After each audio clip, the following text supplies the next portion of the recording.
এই মুহূর্তে বাংলাদেশের যতগুলো ফোন এক্সস্ট করে তার মধ্যে সবচেয়ে পাওয়ারফুল ফোন হলো এইটা।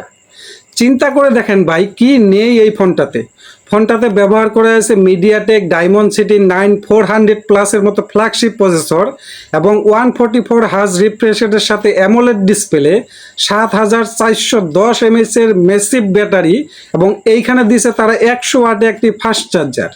এইখানেই শেষ করেনি, এইখানে তারা আরও দিয়েছে IP68 ওয়াটার ডাস্ট রেজিস্টার।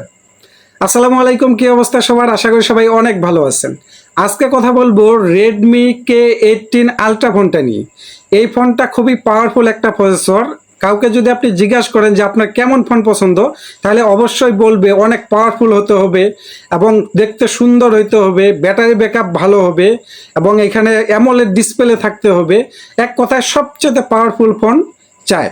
তো তাদের জন্যই মূলত এই ফোনটা রিভিউ নিয়ে আসলাম। মাত্র এই ফোনটা কিন্তু 50,000 টাকাই পাওয়া যাচ্ছে। তো এই ফোনটাতে শুধু এগুলাই না, আরও অনেক কিছুই ব্যবহার করা হয়েছে। তো কি কি ব্যবহার করেছে সব কিছু শেয়ার করার চেষ্টা করব আপনাদের সাথে। তো আপনি যদি আমার চ্যানেলে নতুন হয়ে থাকেন, অবশ্যই বলবো আমার চ্যানেলটি সাবস্ক্রাইব করে আমার পাশেই থাকুন। তো চলুন কথা না বাড়িয়ে মূল ভিডিও শুরু করা যাক। প্রথমে কথা বলি ফোনটার ডিজাইন নিয়ে। এই ফোনটির ডিজাইনটা একদম সলিড একটা ডিজাইন করা হয়েছে এবং সিম্পল একটা ডিজাইন করা হয়েছে, যে কেউ দেখলে ভালো লাগবে। এবং এই ফোনটা কিন্তু ব্যাক এবং ফ্রন্ট দুই পাশে কিন্তু গ্লাসের প্রোটেকশন থাকছে। সেই সাথে এই ফোনটির বডি ফ্রেম কিন্তু অ্যালুমিনিয়ামের এবং এটা অ্যালুমিনিয়াম হওয়াতে কিন্তু আপনি হ্যান্ড ফিল অনেক ভালো পাবেন এবং হাতের ধরে কিন্তু বেশ প্রিমিয়াম ফিল পাবেন। এই ফোনটার থিকনেস হলো 8.2 mm, এটার ওয়েট হলো 219 গ্রাম। তো ওয়েটটা একটু বেশি। তো ওয়েটটা বেশি হলে ফোনটা কিন্তু ওয়েট ব্যালেন্স ভালো থাকাতে আপনি হাতে ধরে ওয়েটটা এতটা ফিল করবেন না। তো ডিজাইনটা ওভারঅল আমার কাছে ঠিকঠাকই মনে হয়েছে। এবং এই ফোনটাতে কিন্তু রয়েছে IP68 ওয়াটার ডাস্ট রেজিস্ট্যান্ট, যেটা আপনি ধুলাবালি থেকে এবং পানি থেকে আপনি যদি 2 মিটার পানির নিচেও 30 মিনিটের মতো রাখেন, তারপরে কিন্তু এই ফোনটাতে কোনো রকমের পানি টানি ঢুকবে না। আচ্ছা, এখন আসি ডিসপ্লে সেকশন নিয়ে। এই ফোনটির ডিসপ্লেতে ব্যবহার করা হয়েছে 6.83 ইঞ্চির একটি ওলেড ডিসপ্লে। সাথে এই ডিসপ্লেতে কিন্তু 68 বিলিয়ন কালারের সাপোর্ট থাকছে এবং এখানে কিন্তু 144 হার্জ রিফ্রেশ রেট থাকছে, সাথে HDR10 প্লাসের সাপোর্টও থাকছে এই ডিসপ্লেটাতে। তো ডিসপ্লেটা কিন্তু খুবই ভালো মানের ডিসপ্লে হবে, যেহেতু এখানে অ্যামোলেড ডিসপ্লে ব্যবহার করা হয়েছে। তো HDR10 প্লাস সাপোর্ট থাকাতে আপনি কিন্তু কন্টেন্ট ওয়াচিং করে বেশ প্রিমিয়াম ফিল পাবেন এবং বেশ মজা পাবেন দেখে, এবং কালার কোয়ালিটিও খুব ভালো মানের করবে।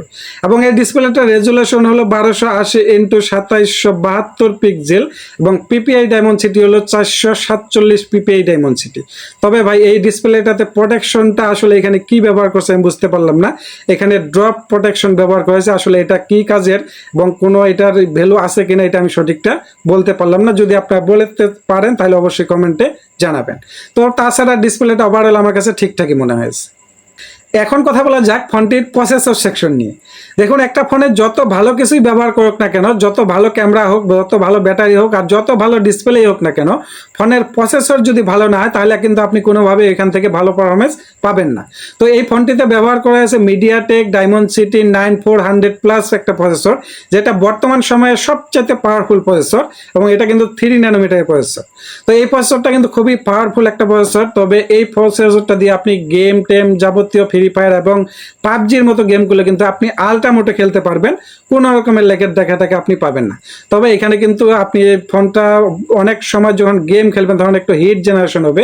তবে হিট হলে এটা কিন্তু খুব তাড়াতাড়ি আবার ঠান্ডা হয়ে যায়, কেন এই ফোনটাতে কিন্তু একটা কুলিং সিস্টেম ব্যবহার করা হয়েছে এবং এটা কিন্তু একটা অক্টাকোর প্রসেসর। তো এখানে কিন্তু একটা কোর ব্যবহার করা হয়েছে 3.63 গিগাহার্টজ এবং 3টা কোর ব্যবহার করা হয়েছে 3.3 গিগাহার্টজ এবং বাকি 4টা কোর ব্যবহার করা হয়েছে 2.4 গিগাহার্টজ।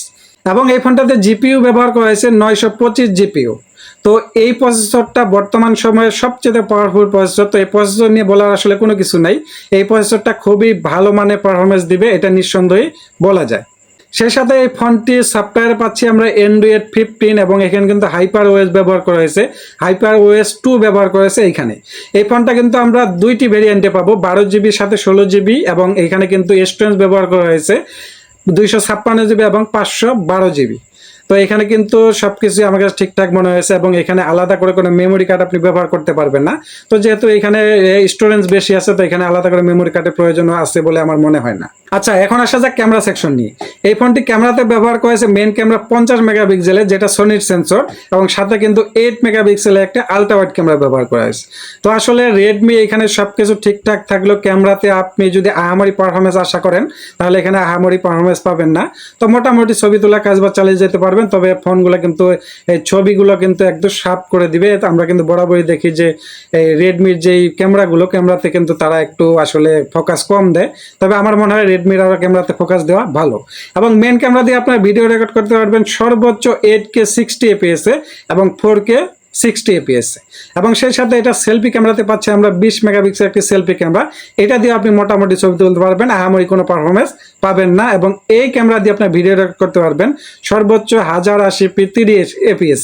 ক্যামেরাটা আসলে যে আপনাকে খুব সন্তুষ্ট করবে এমন না, তো ক্যামেরাটা মোটামুটি কাজ চালিয়ে নিতে পারবেন আপনি। এখন আসা যাক ফোনটির ব্যাটারি সেকশন নিয়ে। এই ফোনটি ব্যাটারিতে কিন্তু ভাই একদম চমক দেখা দিয়েছে। এখানে সর্বপ্রথম মনে হয় এরাই ফোন নিয়ে আসলো 7410 mAh এর একটি ব্যাটারি নিয়ে। তো এই ফোনটাতে 7410 mAh একটি বিগ ব্যাটারি ব্যবহার করা হয়েছে, এবং এখানে কিন্তু সাথে 120 ওয়াটের চার্জার থাকলেও এখানে কিন্তু 100 ওয়াট চার্জার সাপোর্ট করবে এই ফোনটা। তো এই ফোনটা দিয়ে আপনি মোটামুটি যদি হালকা ইউজ করেন 1.5 থেকে 2 দিন ব্যাকআপ পেয়ে যাবেন। আর যদি হেভি ইউজ করেন, গেম টেম খেলেন, তারপর আমার মনে হয় যে আপনি একদিনের বেশি ব্যাকআপ পেয়ে যাবেন, এটা নিঃসন্দেহে বলা যায়। তো এই ফোনটা ভাই, এই ফোনটা যে প্রসেসর দিয়ে আসছে এবং বর্তমানে যে প্রসেসরটা এখানে, এটা কিন্তু সবচেয়ে পাওয়ারফুল প্রসেসর। তো আমার মনে হয় যে এটা যেই বাজেটের মধ্যে লঞ্চ করা হয়েছে, বর্তমান সময়ে সবচেয়ে ভালো মানের ফোন হবে এইটা। কারণ এই দাম অনুযায়ী এই ফোনটার দামটা কিন্তু মাত্র 50,000 টাকাই আনঅফিসিয়াল পাওয়া যাচ্ছে। তো এই ফোনটা যেই দামে লঞ্চ করা হয়েছে, আমার মনে হয় যারা নেবেন এটা একটা বেস্ট ডিল হবে আপনাদের জন্য। এখানে কিন্তু একটা জিনিস তারা তুলে নিয়েছে, ওয়্যারলেস চার্জার। আসলে ফ্ল্যাগশিপে আসলে কিন্তু ওয়্যারলেস চার্জারটা তারা তুলে নেয়। তো আমার মনে হয় যে আসলে ওয়্যারলেস চার্জারটা কি আসলে কি খুব দরকার, এটা আপনারা অবশ্যই কমেন্টে জানাবেন। তো আমার মতামত হলো যে ওয়্যারলেস চার্জারটা লাগবেই, এটা ছাড়া চলবে না এমন তো না। তো এই চার্জারটা ছাড়া কিন্তু চলে। তো তারপর আপনাদের মতামত অবশ্যই কমেন্টে জানাবেন। তো এই ফোনটা ভাই যারা নিছেন অবশ্যই কমেন্টে জানাবেন কেমন ইউজার রিভিউ পাচ্ছেন। এবং আজকের ভিডিওটা এই পর্যন্ত আমি শেষ করলাম, এবং পরবর্তী ভিডিওতে দেখা হবে আপনাদের সাথে।